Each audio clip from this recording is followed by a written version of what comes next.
Now question number 8. A 30-year-old lady who is already a non-cardiac patient presented with sudden severe shortness of breath. What are the findings? What is the complete diagnosis? What other tests you will get done? What is the definitive treatment?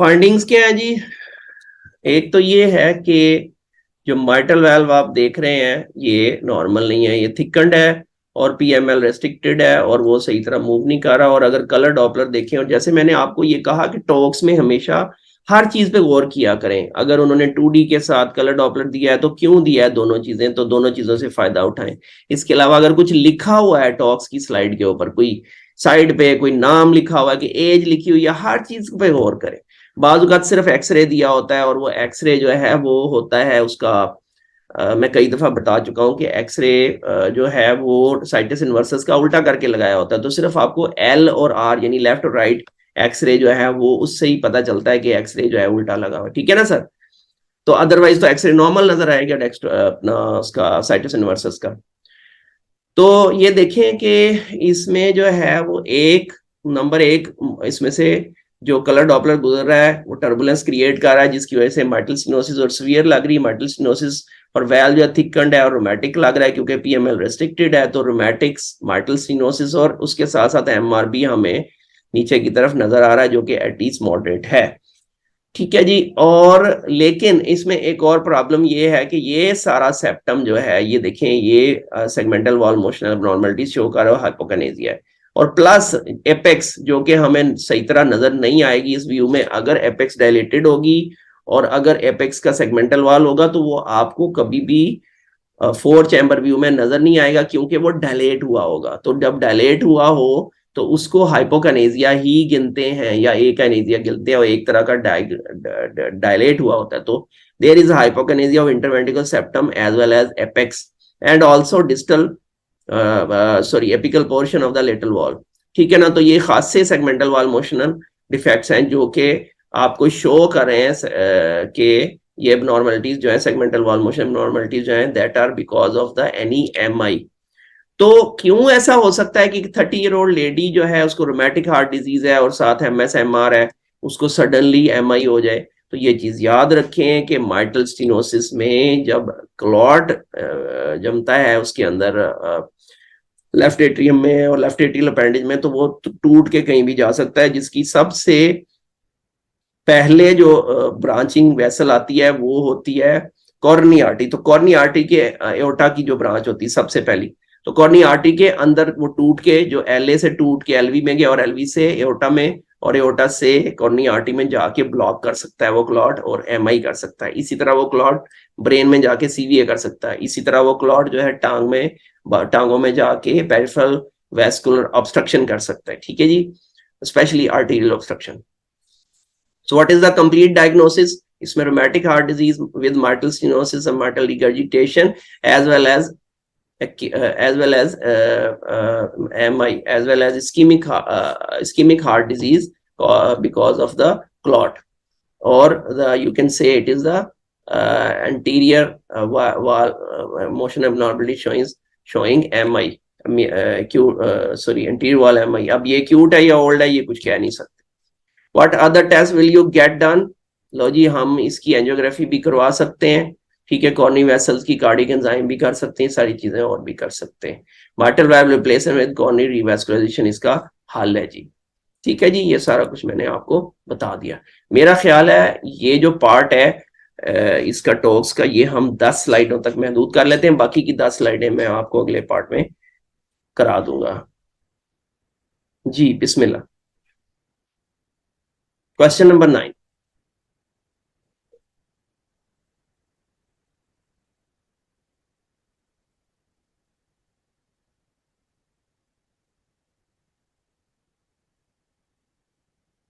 Ji, question number 9। A 35-year-old lady was being treated with the fever for the fever with ceftriaxone and antipyretics, but not get relieved with antibiotics. She was sent for echocardiography। तो बड़ी simple सी इसकी history है, लेकिन ये history अगर आपको नहीं भी देते फिर भी आपको डायग्नोज करना आना चाहिए क्योंकि वो सामने चीजें नजर आ रही होती हैं।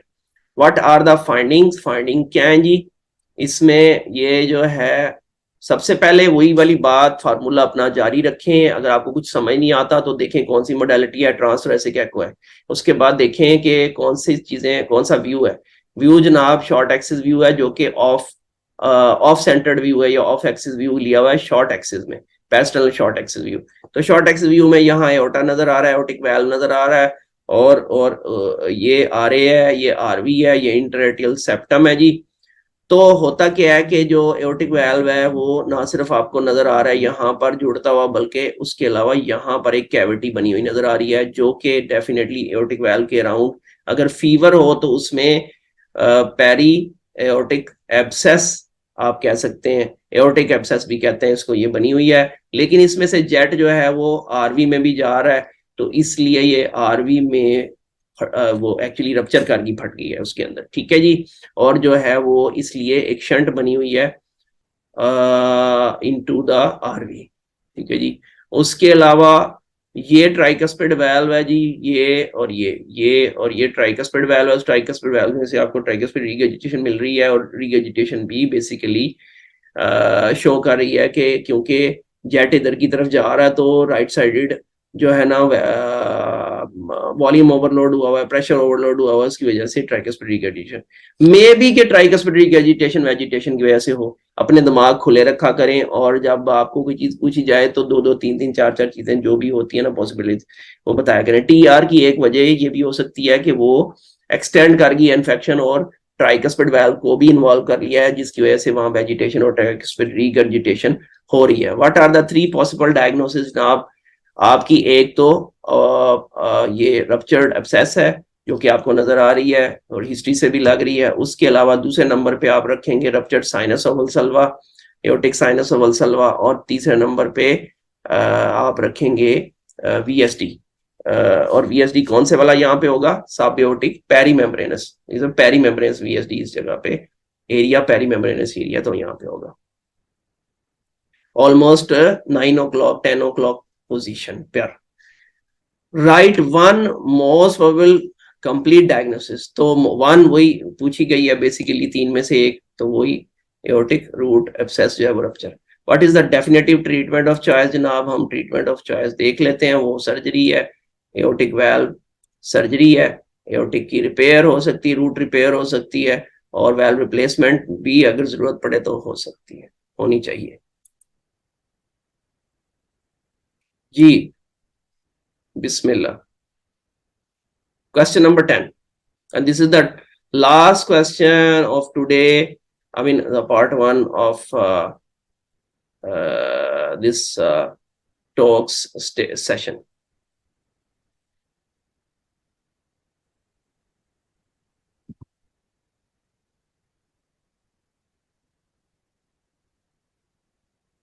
Ji, Bismillah. Question number 10. A, which diagnostic modality is shown and which view? तो ये चीज याद रखें कि ये जो है वो डायग्नोस्टिक मोडालिटी ये है, और देखें इसमें जो घड़ी है बनी हुई है टी है, इस वजह से ट्रांसएसोफेजियल एको है। और नंबर 2 कि ये घड़ी कभी 0 और कभी 29 शो कर रही है, इसका मतलब है कि ये 2 व्यूज आपस में जोड़े हुए हैं इन्होंने, ठीक है जी। पहल 2 व्यूज नहीं जोड़े जाते थे, पुरानी टेक्नोलॉजी थी। अब CPSP college of physician and surgeon के पास टेक्नोलॉजीज आ गई हैं, वो 2 व्यूज भी जोड़ लेते हैं। पहले सिर्फ मैं ही 2 व्यूज जोड़ के देता होता था, लेकिन अब सुना है कि वो 2 व्यूज जोड़ लेते हैं। तो एक व्यू में उन्होंने ट्राइकस्पिड वाल्व पे कलर डॉपलर डाला और दूसरे व्यू में उन्होंने मार्टल वाल्व पे कलर डॉपलर डाला हुआ है। लेकिन मेन प्रॉब्लम क्या है इस पेशेंट को? ये देखें इंटरेटल सेप्टम यहाँ से थोड़ा सा नजर आता है, इसका मतलब है सारा इंटरेटल सेप्टम खत्म है। उसके अलावा मैं आपको अगर रोक के दिखाऊं तो ये देखें इंटरेटल सेप्टम भी मिसिंग है, और उसके अलावा इंटरवेंट्रिकुलर सेप्टम भी मिसिंग है। तो ये एएसडीबी और वीएसडी है, सो एवीएसडी इसको कहेंगे, एवी कैनाल डिफेक्ट। बेसिकली सेप्टम एवी कैनाल डिफेक्ट्स वो होते हैं जिनको पहले पुराने दौर में एंडोकार्डियल कुशन डिफेक्ट कहा जाता था, अब एवी कैनाल डिफेक्ट कहते हैं, एट्रियो वेंट्रिकुलर कैनाल डिफेक्ट, ठीक है। ये इंटरेटल सेप्टम इंटरवेंट्रिकुलर सेप्टम दोनों जो है ना इसमें मिसिंग होंगे।